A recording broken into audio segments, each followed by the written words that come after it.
భగవద్గీత సారాంశాన్ని మనం 100 పాయింట్స్‌లో తెలుసుకోవడానికి ప్రయత్నం చేద్దాం. ఇది జీవితం అనే యుద్ధంలో మనం ఎలా గెలవాలో నేర్పే అద్భుతమైనటువంటి మార్గదర్శి. నువ్వు కేవలం శరీరం కాదు.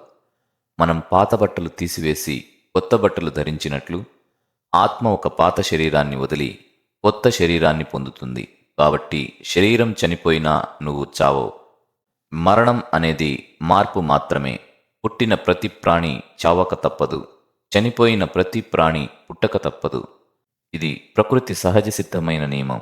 దీనికోసం విచారించడం అనవసరం. ఆత్మను ఎవరూ ఏమీ చేయలేరు. నిప్పు ఆత్మను కాల్చలేదు. నీరు తడపలేదు.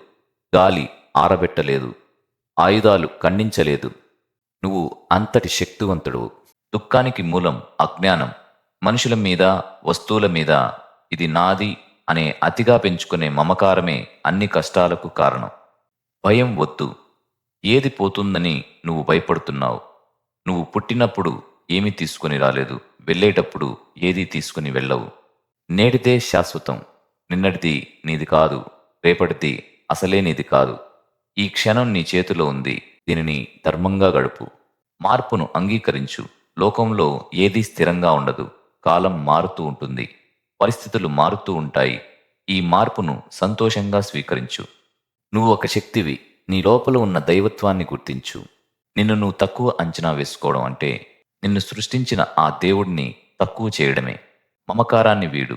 ఈ ప్రపంచంలో ఏదీ నీ సొంతం కాదు. అన్నీ ప్రకృతి నుంచి వచ్చాయి. మళ్ళీ ప్రకృతిలోనే కలిసిపోతాయి. స్థిరత్వం.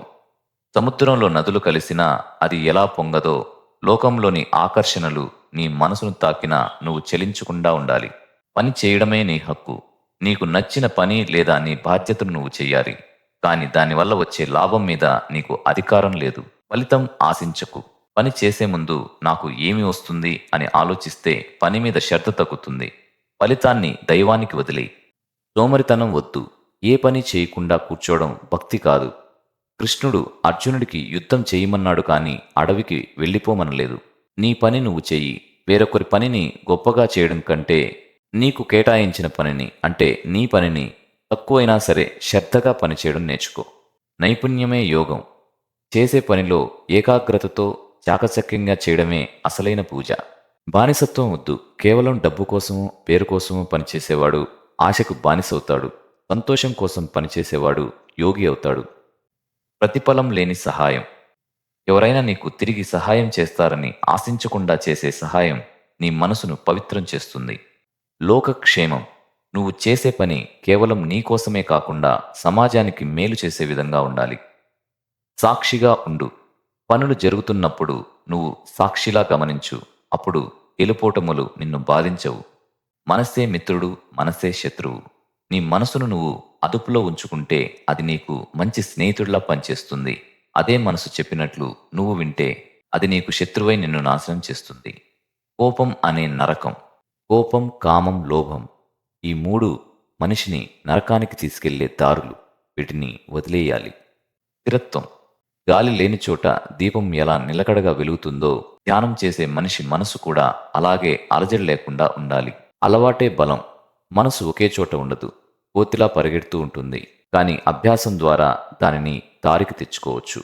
అతి వద్దు. అతిగా తినేవాడు అస్సలు తిననివాడు. అతిగా నిద్రపోయేవాడు అస్సలు నిద్రలేనివాడు. వీరెవ్వరూ కూడా మనశ్శాంతిని పొందలేరు. దేనిలోనైనా మితం ఉండాలి. ఆలోచనలే నువ్వు. మనిషి ఏది ఆలోచిస్తాడో అదే అవుతాడు.